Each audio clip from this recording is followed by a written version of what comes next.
An eternal flame casts its shadows on Holocaust memories. One memory found in the archives is a letter from a Jewish man hiding in Warsaw addressed to an unknown benefactor. July 14th, 1944. My anonymous brothers, for the financial help accorded us, we express the most sincere thanks, and may God bless you. Our wish is to see the day when we will show you our gratitude for remembering us in these tragic and oppressive moments of life. With deepest sincerity, Weinberg. There were no illusions. They knew what the result of their hopeless uprising would be. But the Jewish fighters of the Warsaw Ghetto, symbolized in this memorial, chose to resist the Nazis as long as they could, and then dignify in battle their almost certain death. 50 years have passed, but in the thoughts of those few Jews who survived the Nazi genocide in Poland, and for those Polish citizens whose efforts enabled their survival, it is an ever-present memory. Recent political changes in Poland allowed us to meet some of the Jewish survivors and Polish rescuers who agreed to share with us their memories of what was a complex and extremely difficult time, in which, regrettably, some Poles contributed to the misfortune of Jews attempting to escape. While most Poles remained indifferent to the plight of the Jews, many were terrorized into inaction by their fear of German reprisal. But there were also some who defied Nazi-imposed death sentences and aided Jews seeking help. This program, told through the memories of its participants, is focused on a little-known but historically significant effort of organized Polish assistance to Jewish fugitives. It is called Zegota, and we believe it is a time to remember.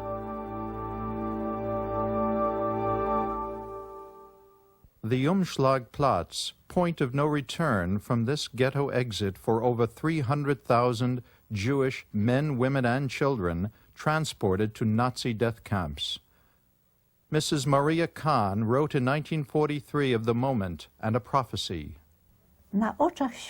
In front of the world's eyes, in our eyes, in the eyes of our youth, the Jewish nation was murdered.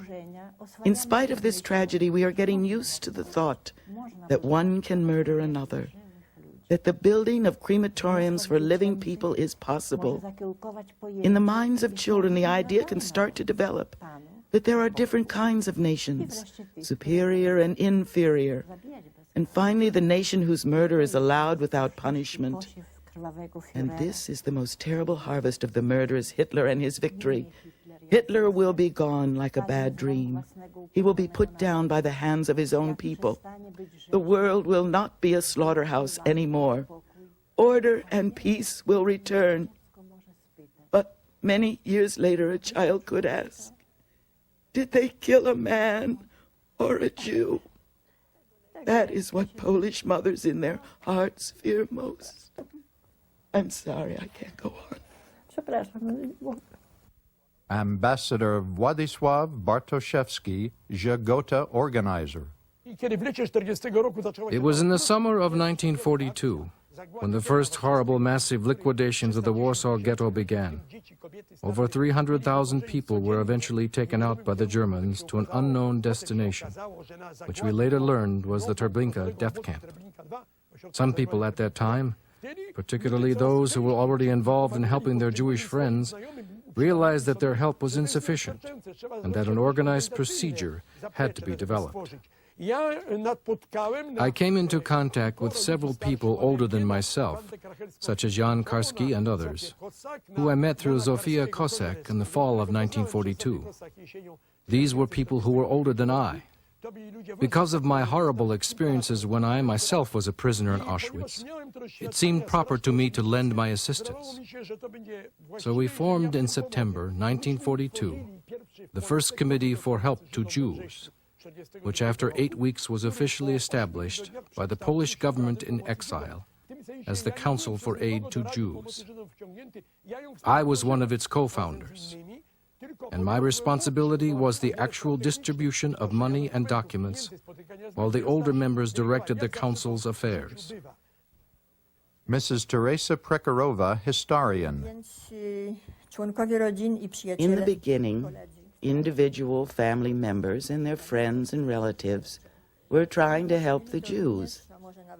This was the simplest and most direct path by which help began. Later, political parties joined in with their help.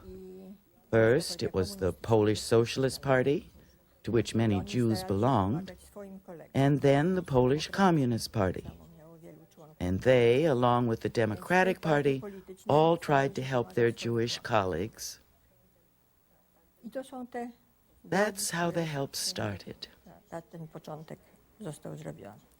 Sometimes a Jew would escape from the ghetto, knock on an unknown door, and occasionally find help. But usually people were afraid to help. The person could be a troublemaker, or he might not be Jewish at all. He might only be pretending to be one, so he could then report this Polish lawbreaker to the Germans. At the Warsaw Castle, we spoke with President of the Academy of Sciences and former Home Army liaison with Zegota, Professor Alexander Gestor. We had in our team some people who played an important role in the Zegota organization. I think about Władysław Bartoszewski, Henryk Woliński, and other people. Some of them died, some of them still are witnesses of this very, very important, morally important. And I think that precisely at this point, it was for us a kind of civic duty, of course, to help and to inform the world about the catastrophe and the approaching catastrophe, and then about the Holocaust. Zegota, wiem dokładnie jak to powstawało, bo wtedy byliśmy. Zegota? I know exactly how it began, because at that time we were in contact with the leaders of the Home Army. Dr. Marek Edelman, eminent surgeon, among the last surviving members of the Jewish ghetto fighting force still living in Poland. We had our liaison with the underground movement who organized this group, which was the Relief Committee for Jews, who were hiding on the Aryan side. The first actual contact I had with Zegota agents was in the Warsaw Ghetto in January 1943. This occurred after the arrival of the first money sent from America.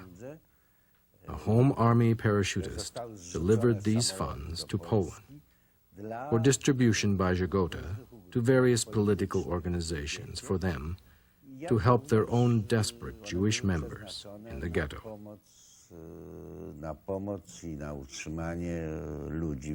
That January, we received in this manner $5,000. This was actually the first contact I had with Zegota. Mrs. Mariana Hochberg, a Zegota participant in her early 20s in Krakow, now Miriam Peleg, living in Israel. Jakim sposobem dostałam się do Zegoty? How did I find myself associated with Zegota? One of my co-workers, also a young pre-war socialist, told me one day that in Warsaw, an organization was being formed to help Jews. They needed, in addition to Polish activists, at least one representative of the Jewish community to be included in their group. I was myself not such a high-level activist in the Jewish community from Krakow at that time, but there was really no other better qualified representative who, like I, had avoided capture by the Germans. Up until that time in 1943, I had worked only in the socialist underground movement. I then met Mr. Dobrowolski, who was the chairman of this council in Krakow, who told me about the operations of this new organization. Został wtedy przewodniczącym tej rady.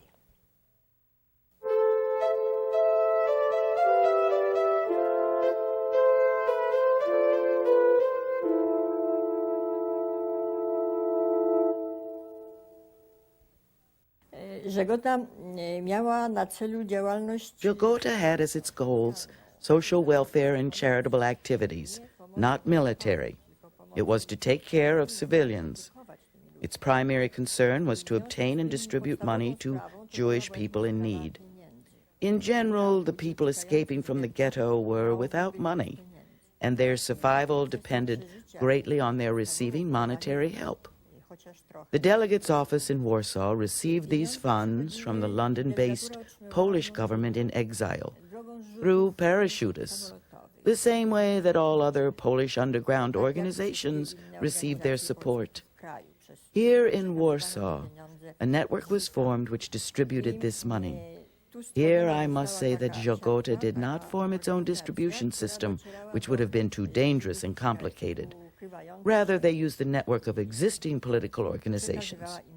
So, for example, the Polish Socialist Party had its own distribution network, which included messengers, distributors, and other Zegota representatives who would establish and maintain contact with these channels to distribute the money it received from the Polish government.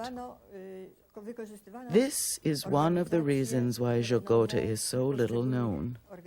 The people who obtained this money weren't aware of the existence of Zegota, since the distributors of this money did not identify themselves as Zegota members. Those receiving help believed that it was through the organizations they knew, such as the Democratic Party, or the Peasants' Party, or the Jewish National Party, and also the Bund, which had similar methods of cooperation with Zegota. I walked out of the Warsaw Ghetto one day in February '43. Mrs. Helena Kwiatkowski was in her early 30s when she was imprisoned in the ghetto. My Polish friends were waiting for me. I left unobserved in the middle of a group of Jewish laborers who worked for the Germans on the Aryan side. I had made a secret arrangement with my friends, but unfortunately, shortly after they met me, we were discovered by two blackmailers who obviously wanted money from me.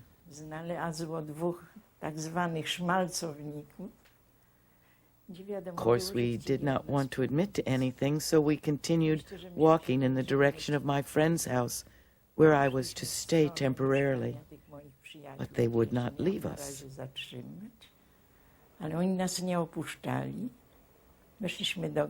We walked to a pharmacy, but they waited outside for us. So finally, my friends had to pay them off with their own money.